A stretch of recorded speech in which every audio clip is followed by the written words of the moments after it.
Сетете се на времето на Бранко Црвенковски. Сиромаштија, опустошена економија, транзицијски олигарси. Време на очај и безнадежност. Криминалната приватизација ги уништи фабриките, работниците останаа на улица. Граѓаните беа излажани и ограбени.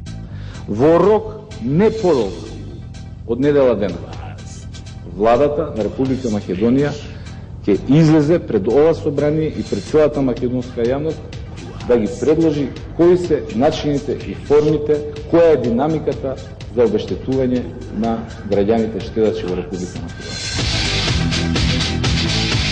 Трудот немаше цена. Лагата беше единственото нешто кое народот го добиваше од нив. Владење на насилството и општа несигурност. Законот на силата беше применуван спрема секој кој не мислеше како нив. Сега повторно ветува и повторно лаже. Нуди решенија за проблемите кои тој ги направи. Тоа беше неговото време.